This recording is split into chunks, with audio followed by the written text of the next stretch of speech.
வணக்கம் மக்களே. ஒரு கண்ணீர் மல்க கடைசியா நடந்த ஒரு சம்பவம். ஒரு மிகப்பெரிய கொண்டாட்டம் நம்மளை கண்ணீர்ல ஆழ்த்திருக்கு. அதுவும் இத்தனை நாளா யாரை நான் அதிகமா ட்ரோல் பண்ணணும், யாரை அதிகமா அவர் மேல விமர்சனங்கள் வச்சனோ, அவரை பத்தி நிறைய பாசிட்டிவா பேச வேண்டிய நிலைமைக்கு நான் தள்ளப்பட்டிருக்கேன். Yes, Jananayagan audio launch, Vijay அவர்களுடைய கடைசி audio launch. One last time விஜயே சொல்லியிருக்காரு. அதில் விஜய் பேசின ஸ்பீச் எப்படி இருந்தது, மக்களுக்கு எந்த அளவுக்கு அது இன்ஸ்பயர் கொடுத்தது, இந்த கடைசி ஆடியோ லான்ச்னால எல்லா ரசிகர்களும் எந்த அளவுக்கு சோகத்தில் இருப்பாங்கன்னு தெரியும், புரியுது. நானும் ஒரு விதத்துல விஜயோடைய அந்த நடனங்களுக்கும் அவருடைய சின்ன சின்ன நடிப்புகளுக்கும் அந்த குறும்புத்தனங்களுக்கும் அதுக்கெல்லாம் ரசிகனா இருந்து இந்த இடத்துல பேச வேண்டிய ஒரு கட்டாயம். நிறைய பேர் கேட்டாங்க, விஜய் திரும்ப வாங்க, சினிமாவுக்கு வாங்க, யாரும் உங்களுக்கு புறலாம் சொல்ல மாட்டாங்க அப்படின்ட்டு. இப்போ மலேசியாவில் நடந்ததுக்கு வருவோம். அதெல்லாம் எடுத்த உடனே அப்படியே மாஸ்டா நடந்து வந்து வர எல்லாருக்கும் அப்படியே கை கொடுத்து எல்லாம் வழக்கமாக வர்றதுதானே இருந்துச்சு. இப்போ இருந்த இடத்துல வந்த உடனே என்ன பண்றாருன்னா, அந்த மலேசியா மக்களுக்கும் தமிழர்களுக்கும் உள்ள கனெக்ட். ஏன்னா மலேசியன் தமிழர்கள் சொல்லுவோம், நிறைய பேர் அங்கே இருப்பாங்க. ஆட்சி மொழியாவே இருக்கிறது அங்கன்னு பார்த்தீங்கன்னா தமிழ் மலேசியாவில். இப்போ அந்த மாதிரியான மலேசியாவுக்கும் நமக்குமான கனெக்ட், தமிழர்களுக்குமான கனெக்ட் அங்கே நிறையவே இருக்கு. அதை பற்றி சொல்லியிருப்பாரு. அங்கே இருக்கிற ரசிகர்கள் எல்லாருக்கும் நன்றி சொல்லியிருப்பாரு. கண்டிப்பாக நன்றி சொல்லியே ஆகணும். அந்த இடத்துல அவ்வளோ பெரிய இடத்துல அவ்வளோ மாசா அவர் என்ட்ரியை வந்து பயங்கர மாசா கொடுத்துருப்பாங்க. இப்போ அந்த மாசு எல்லாமே அவர் சேர்த்து வச்சு அந்த இடத்துல ஒரு பயங்கரமான ஸ்பீச் கொடுத்தாரு. அப்புறம் அவங்க பில்லா படம் மலேசியாவில் நடந்திருக்கும் இல்லையா, அந்த சம்பவங்கள்லாம் குறித்து பேசியிருப்பாரு. மலேசியாவுக்கும் தமிழ் சினிமாவுக்கும் இருக்குமான கனெக்ட் அப்படின்னு சொல்லிட்டு அதை பேசியிருப்பாரு. அதுக்கப்புறம் அப்படியே வந்தீங்க அப்படின்னா, இவருக்கு ஆல்ரெடி குருவி படம் பார்த்தீங்களா, கண்ணு சூடாமல் கத்தி படாமல் கோச்சா விடுவதில்லை, நம்ம விவேக் சார்லாம் கூட சேர்ந்து ஏகப்பட்ட காம்போ பண்ணியிருப்பாரு. இந்த மாதிரியான உன்னத மனிதர் விவேக் சார் அவர்களை சொல்றேன். ஏகப்பட்ட அரசியல் கருத்துக்களை, பெரியாருடைய கருத்துக்களை படங்கள் மூலயமா, காமெடி மூலயமா, இந்த கலை மூலயமா மக்களுக்கு விதைச்சவர் விவேக் சார் அவர்கள். அவரோடலாம் சேர்ந்து நடிச்சிருக்காரு. இந்த மாதிரியான விஷயங்கள் எல்லாமே சொல்லியிருப்பாரு அதில். அப்புறம் இந்த ஜனநாயகன் படத்துக்குள்ள வர்றாரு, யாரெல்லாம் கூடலாம் ஹெல்ப் இருந்தாங்களோ, கோ ஆர்டிஸ்ட்டு, டைரக்டர்ஸு, இவங்க எல்லாருக்குமே ஒரு தேங்க்ஸ் சொல்லி முடிக்கிறாரு. தேங்க்ஸ் சொல்லி முடிச்சதும் நம்ம தமிழ் சினிமாவின் மோனிகா பெல்லூஜின்னு சொல்லி பூஜா தேவ் சொல்லியிருப்பாரு. அப்படியே இன்னொரு பக்கம் அப்படியே இது வரைக்கும் டியூடா இருந்தவங்க வந்து அந்த ஹீரோயின் அப்படியே இதுக்கு மேலே டாக்டராக மாட்டுருவாங்க, தமிழ்நாட்டு பிள்ளைகளோட மகளாக மாறிடுவாங்க அப்படின்ற மாதிரி சொல்லியிருப்பாரு. இது ஒரு பக்கம் இப்படி இருந்தாலும், எல்லாம் போனாலும் கடைசியாக வர அப்படி அவரே சொல்றாரு, லாஸ்ட் டைம் கொஞ்சம் கஷ்டமாக தான் இருக்கு, இருந்தாலும் பரவாயில்ல, சொல்லிதானே ஆகணும் அப்படின்னு, இதோட பயணம் வேற ட்ராக் போயிட்டு இருக்கு அப்படின்றத சொல்லி ஒரு குட்டி ஸ்டோரி. முன்னாடி யார் சொன்னாலும் தளபதி சொல்லக்கூடிய குட்டி ஸ்டோரிக்கு வந்து இந்த இளைய தளபதி அவர்கள் சொல்லக்கூடிய குட்டி ஸ்டோரிக்கு வந்து ஒரு பெரிய வரவேற்பு இருக்கு. ஒரு பிலாசபிக்கல் எல்லாமே உள்ள வச்சு அதுக்குள்ள இருக்கும். ஏகப்பட்ட கதைகள் சொல்லியிருப்பாரு. காக்கா கழுகு கதை சொல்லியிருப்பாரு, அப்புறம் ஆத்துல ஓடுற கதை சொல்லியிருப்பாரு, நீர் ஓட்டத்தோட கதையை சொல்லியிருப்பாரு.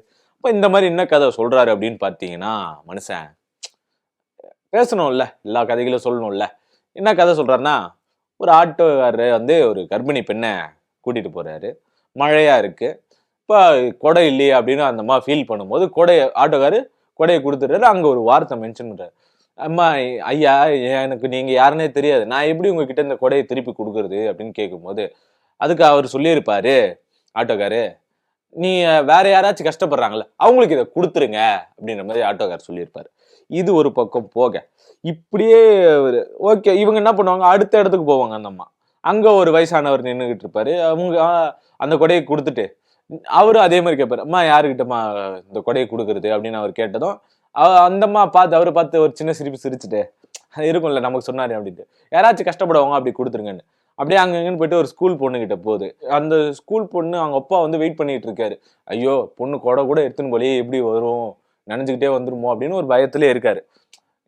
பயத்திலே இருக்கிற போது தான் அந்த பொண்ணு கொடையை பிடிச்சிட்டே வருது. அந்த பொண்ணோட அப்பா யாரு அப்படின்னு பாத்தீங்கன்னா அந்த ஆட்டோக்கார் தான். பாருங்க அந்த பயம் இருந்தா அவர் போய் ஆட்டோ எடுத்துட்டு போய் கூட்டிட்டு வந்துருக்கலாம். இங்க வேற ஒரு வேலையா இருந்தா அப்பதான் வந்திருப்பாரு போல, மனசு கஷ்டமா இருந்திருக்கும்.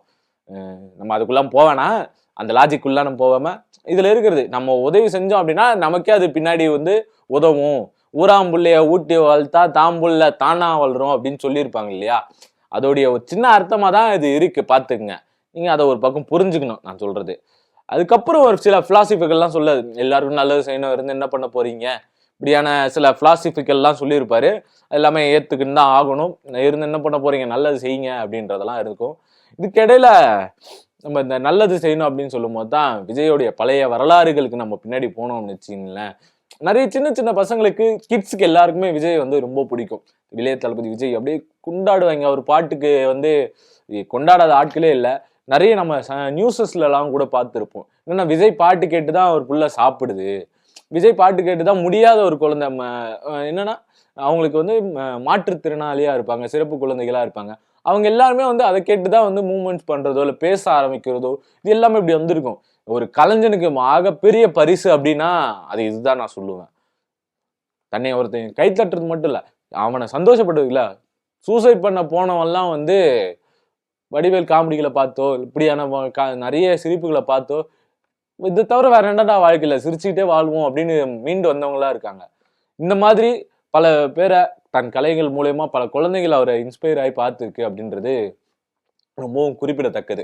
அதே மாதிரிதான் ஒரு குறிப்பிட்ட ஒரு நபரை சொல்லணும்னா நாசருடைய மகன், அவரை பார்த்துதான் வந்து நடக்கவே ஆரம்பிச்சான், பேசவே ஆரம்பிச்சான், விஜய் அவர்களை பார்த்தான். அதனால நீங்க திரும்பவும் சினிமாவுக்கு வரணும் அப்படின்னு சொல்லி நாங்களும் ரொம்ப நாளா சொல்லினுக்கிறோம், சினிமாக்கே திரும்ப வந்துருங்கன்னு. அப்படி அவர் சொல்லும் போதெல்லாம் எனக்கு தோணுனது என்னன்னா, எப்படியாச்சும் அவர் திரும்ப வந்துடணும், 2027ல திரும்ப படம் நடிக்க வருவாரு அப்படின்னு நம்ம யோசிக்கிறோம். பார்த்துக்கலாம் அது எப்படி நடக்குதோ. அதெல்லாம் அதுக்குள்ள நம்ம வேணாம், என்ன நம்ம இதை மட்டுமே பார்ப்போம். அப்படியே அடுத்தடுத்து வந்தோம் அப்படின்னா அடுத்து என்னெல்லாம் நடக்குதுன்னு பார்த்தீங்கன்னா, அனிருத்துக்கு வந்து பேர் வைக்கிறாரு. என்ன பேர் வைக்கிறாரு அப்படின்னு பார்த்தீங்கன்னா எம்டிஎஸ். என்ன எம்டிஎஸ், என்ன கதை, என்ன பேரு, ஆல்ரெடி தான் டிஎன்ஏன்னு சொல்லுவாங்களே, அது தனுஷ் கூட கூட்டணி வச்சா இது என்னடா கதை, அனிருத்துக்கு ராக் ஸ்டாரு அப்படி இப்படிலாம் சொல்லிடுறாங்களே என்னன்னு யோசிச்சா மியூசிக்கல் டிபார்ட்மெண்ட் ஸ்டோர். என்ன கேட்டாலும் புதுசா கிடைச்சிக்கிட்டே இருக்கும்னு சொல்லுவாங்க. அனிருத்தோடைய சில மியூசிக்கல்லாம் நம்ம பார்த்துருப்போம். நெகட்டிவ் பக்கம் வேணாம்னு வச்சுக்கிங்களேன், சில பழைய பொருட்களும் அந்த ஸ்டோர்ல இருக்க தானே செய்யும். அதனால ஏற்கனவே இருக்க ரீகன்ஸ்ட்ரக்ஷன் எல்லாம் பண்ணதான் செய்வாங்க, தொடச்சு வைப்பாங்க. அதெல்லாம் நம்ம எதுவும் தப்பா எடுத்துக்க கூடாது, பாத்துக்குங்க. கொஞ்சம் இப்படிதான் இருக்கும். ஆனாலும் அனிருத் ஒரு ராக் ஸ்டார். இன்னைக்கான ஒரு பெரிய வைப் மெட்டீரியல் அப்படின்னா அது அனிருத் தான். ஒரு வைபான ஒரு சாங் இல்லை, டூர் எங்கன்னா போறோம், வைப் போட்டு டான்ஸ் ஆடணும் அப்படின்னா அது அனிருத்தோடைய பாட்டு இல்லாம கண்டிப்பா அது முடியாது, அதை நம்ம சொல்லி ஆகணும். இதுக்கப்புறம் தான் மனுஷன் அடி கொஞ்சம் கொஞ்சமா அரசியலுக்குள்ள வர. அப்படி அங்க போயிட்டு அரசியல் பேச வர்றாரு. இந்த இடத்துலயும் வந்து ஓகே இவர் பேச ஆரம்பிச்சிட்டாரு, இந்த இடத்துல நம்ம கலாச்சிடலாம் அப்படின்னு நம்ம யோசிச்சோம் அப்படின்னா கலாய்க்க கூடாது. ஏன்னா கடைசி ஆடியோ லான்ச், அதனால அவர் என்ன சொன்னாலும் நான் கேட்டுக்கிறேன் அப்படின்னு சொல்லி அவர் என்ன சொல்லியிருப்பாரு அப்படின்னு பார்த்தீங்கன்னா, நமக்கு வலுவான வில்லன்களை பத்தி பேசுற இடம் இல்லையா அந்த இடம். வில்லன்களை பத்தி அங்கிருந்த வில்லன்களை பத்தி பேசும்போது பிரகாஷ் ராஜ் இவரெல்லாம் மென்ஷன் பண்ணி சொல்லுவாரு. அப்படி பேசும்போது பாத்தீங்கன்னா நமக்கு ஸ்ட்ராங்கான ஒரு எதிரி இருந்தாதான் நம்மளால முன்னோக்கி பயணிக்க முடியும் அப்படின்னு சொல்லியிருப்பாரு. அங்க ஒரு சின்ன ஸ்மைல் ஒண்ணு போட்டிருப்பாரு. அங்கதான் தெரியும் ஓகே ஸ்ட்ராங்கான வில்லனை பத்தி பேசுறாரு, அதுக்காக ஸ்ட்ராங்கான எதிரி இருக்கட்டும்ன்றதெல்லாம் சொல்லுவாரு. நம்ம மாஸ்டர் படம்லாம் விஜய் சேதுபதி என்னக்காகவே போய் பார்த்தோம் இல்லையா, அந்த மாதிரி இருக்கதான் செய்யும். இங்க பிரகாஷ் ராஜுக்காகவே கில்லி ரீலீஸ் ஆனப்போ பிரகாஷ் ராஜுக்காக போய் பார்த்தவங்க நிறைய பேரு. இதெல்லாம் அப்படிலாம் இருக்குன்னா இப்போ இது வரைக்கும் பிரகாஷ் ராஜை பத்தி சொல்லிட்டாரு. அப்படியே அடுத்து பாத்தீங்கன்னா இப்பெல்லாம் நம்மள கேக்குறாங்க, தனியா வரீங்களா இல்ல அணியா வரீங்களா அப்படின்னு கேட்டாரு. ஆஹா, மனுஷன் கூட்டணியை பத்தி ஏதோ ரிவீல் பண்ண போறான், ஸ்ட்ராங்கா ஏதாச்சும் ஒண்ணு வைக்க போறான்ட்டு. அப்பதான் நமக்கு தோணுது, அவரு உடனே சொல்றாரு, நம்ம என்ன இங்க தனியா வந்திருக்கோம் அப்படின்னு. ஆஹா, கூட்டணி கன்ஃபார்ம்டா, யாரையோ சொல்ல போறாரு அப்படி இப்படின்னு சிம்பிளா சொல்ல போறாருன்னு கவனிச்சோம்னா கையை கட்டிருப்பாரு, மக்கள் தான் அணி, ரசிகர்கள் தான் அணி அப்படின்ற மாதிரி வச்சிருப்பா. அப்படி அப்ப கூட்டணி இருக்குது, யாரோ கன்ஃபார்ம் பண்ணி வச்சிருக்காங்கன்றது நமக்கு இதுல இருந்தே தெளிவா தெரியுது. இப்ப அதுக்கேற்ற மாதிரி உஷாரா இருந்துக்கணும், பாத்துக்குங்க. அது அரசியலுக்குள்ள நம்ம போவானா, இவர் போனாலும் நம்ம போவானா. அதுக்கப்புறம் பாட்டு பாட ஆரம்பிச்சிருப்பாரு. அந்த வாய்ஸுக்கெல்லாம் நம்மலாம் சொல்ல வேணாம், அது ஒரு வைப் பண்ணும்ல. நெஞ்சுக்குள்ள குடி இருக்கும் நம்ம சொன்ன வெறித்தனம் இன்னும் இப்போ லோக்கல்னா நம்ம கெத்தா ஓலத்தனும் எல்லாம் பாடி மனுஷன் வைப் பண்ணிருப்பாரு. அடுத்து அப்படியே ஜனநாயகன் பாட்டு பாடுவாரு. பாடிக்கினே இருந்த மனுஷன் போடுறா அப்படின்ட்டு டான்ஸ் ஆட ஆரம்பிச்சிருவாருங்க. தளபதி கச்சேரி போட்டிருப்பாரு. இது ஸ்ட்ரைக் வந்துடும். அந்த மாதிரிதான் காப்பி ரைட்ஸ் கொடுத்துருவாங்க. அதனால நான் போட்டுக்கலாம், நீங்களே பாட்டு போட்டுங்க. அப்படியே டான்ஸ்லாம் ஆடி நமக்கு ஆஹா அங்கதான் அப்படியே நெருப்பு பறக்கும். அந்த அளவுக்கு ஒரு வைப்பான விஜய் டான்ஸை பத்தி தான் தெரியுமே, சொல்லவா வேணும் அப்பத்துல இருந்து. அந்த மாதிரி நம்மளால பசங்கள்லாம் இருக்கானுங்க பாரு, சில ஆச்சரிய குறிஸ் ஐயோ ரசிகர்கள். இவங்கெல்லாம் என்ன பண்ணுவாங்க அப்படின்னா, விஜய் பயங்கரமா டான்ஸ் ஆடுவாரு, ஓட்டு போடுங்க இப்படிலாம் கேட்டிருப்பானுங்க. அவனுங்க அந்த மாதிரிலாம் பேசியிருப்பானுங்க. பயங்கரமா டான்ஸ் ஆடுவாரு. யாருன்னா அப்படி ஆட முடியுமான்னு கேட்டிருப்பானுங்க. அந்த மாதிரியான ஒரு மனுஷன் அந்த விஜய். அவர் டான்ஸுக்காகவே ஓட்டு போட சொல்லக்கூடிய அளவுக்கு அவருடைய ரசிகர்கள் இருப்பாங்க. ஆனா நம்ம அதுக்குள்ள போவானா, நம்ம இங்கே இருந்துப்போம். இந்த மாதிரி பேசக்கூடிய ஆட்கள் இருக்க மத்தியில அவர் அந்த மாதிரி டான்ஸ் ஆடுந்து மாதிரி பயங்கர வைபா இருக்கும். அதை தாண்டி அதுக்கு முன்னாடி வந்த பாட்டுக்கு எல்லாமே அவர் ஆடி இருப்பாரு. டான்ஸ் வேற லெவலுயா போயா, இதுக்கு மேல எல்லாம் கிடையாது நடிக்கும் போதா கொஞ்சம் கஷ்டமா இருக்கு. அப்படியே அடுத்து அவரே சொல்லியிருப்பார், ஒரு 33 வருஷ பயணம், அடுத்த 30 வருஷம் மக்களோட தான் அப்படின்றத சொல்லியிருப்பாரு. தேவையில்லாத வேலை பாக்குறாரு அப்படின்னு தோணும். என்ன பண்றது, 30 வருஷத்துக்கு மேல இருக்க முடியலையா இல்ல எதுக்காக வந்துக்கிறாரோ அவருக்கு தான் தெரியும். அதை தாண்டி வந்தோம் அப்படின்னா அங்கதான் விஜய் நம்மால அங்க ஹோஸ்ட் விஜய் இருந்திருப்பா. அப்படி அவர் மேல எனக்கு ஒரு காண்டு இருக்குது. அந்த லியோ சக்சஸ் மீட்ல 2026 என்னன்னு சொல்லுங்க அப்படின்னு சொல்லி அந்த ஆள் கேட்காம இருந்தானா இன்னைக்கு இந்த ஆள் இப்படி வந்து நின்று இருப்பானா இப்படிலாம் கேட்க தோணும். பாசிட்டிவா பேசுறதுனால நான் கேட்க மாட்டேன்றத சொல்லிக்கிறேன். இப்போ விஜய் அப்படி கேட்டது அன்னைக்கு நீ தானே கேட்ட அப்படின்றதெல்லாம் மென்ஷன் பண்ணி சொல்லியிருப்பா. அப்படி கப்பு முக்கியம் பிகிலு, கப்பு மட்டும் வாங்கினே எங்கன்னா போயிருக்கலாம், தேவையில்லாம வந்துட்டு அப்படி. சரி விடுங்க. இதுக்கப்புறம் ஒரு ரேபிட் ஃபயர் மாதிரியான ஒரு கொஸ்டின் ஒன்று வைக்கிறாங்க. என்னன்னு பார்த்தீங்கன்னா, ஒரு ஒரு வார்த்தை கேட்பாங்க, அதுக்கு அவரு பதில் சொல்லலாம். முதல்ல கேட்குறாங்க என்னன்னு, கடவுள் அப்படின்ட்டு.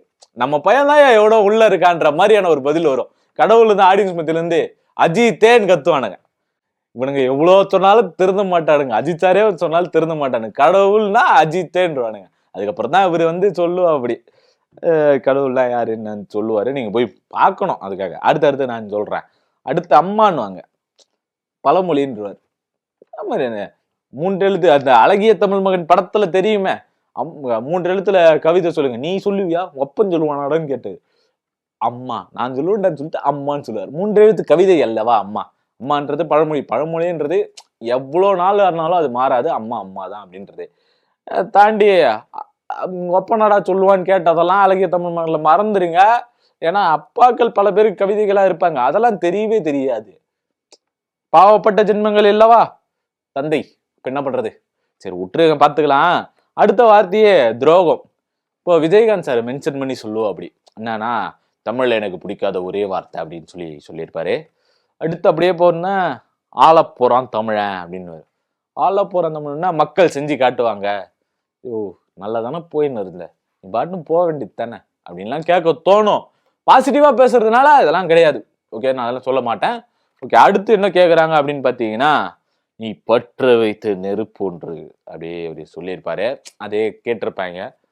அப்புறம் ஒரு ஒளி பிறக்கும், இந்த கிறிஸ்துமஸ் நிகழ்ச்சியில பேசுறாருல, ஒரு ஒளி பிறக்கும் அது வழி நடத்தும்னு. ஏதோ ஒரு ஒளி இருக்குது உள்ளோ தெரியுது நமக்கு, அதெல்லாம் இருக்கவும் தான் செய்யும். என்ன எதுன்னு நம்ம வெயிட் பண்ணி தான் பார்க்கணும் அந்த ஒளியெல்லாம். அடுத்து பார்த்தீங்கன்னா வெற்றி. வெற்றி வந்து இந்த மனுஷங்க தாயா, நீ மனுஷையா அப்படின்னு தோணும். ஆனால் தோணாதுன்னு வச்சுக்கீங்களேன். சொன்ன பதிலுக்கு வேணா தோணும், அவர் செயலுக்கு தோணாது. வெற்றின்னதும் பணிவுன்னு இருப்பார். அப்படியே நடந்துக்கிட்டாருன்னு கேட்டா இன்னி வரைக்கும் கிடையாது, பார்த்துக்கலாம். அதுக்கப்புறம் தோல்வின்னு இருப்பாங்க. என் அம்மா மைண்ட்ல டக்குன்னு வந்தது என்ன தெரியுமா, தோல்வின்னதும் என் மைண்ட்ல அப்படி அப்படி அப்படி ஸ்பார்க் ஆகி வந்தது அப்படின்னு பார்த்தீங்கன்னா, லியோ 2வும் கோ 2வும் தான். எப்படியாச்சும் கிடைச்சிடாதா அதெல்லாம் அப்படின்னு தான் எனக்கு டக்குன்னு ஞாபகம் வந்துச்சு. ஆனா இன்னும் நடக்குமா நடக்காதா மக்கள் உங்கள் கையில தான் இருக்குன்னு சொல்லி நானும் முடிச்சுட்டு, விஜய் லாஸ்டா ஒரு செல்ஃபி எடுத்தாரு, நான் போய் வேற செல்ஃபி எடுத்துக்கிறேன்னு சொல்லி முடிச்சுக்கிறேன். நன்றி, வணக்கம்.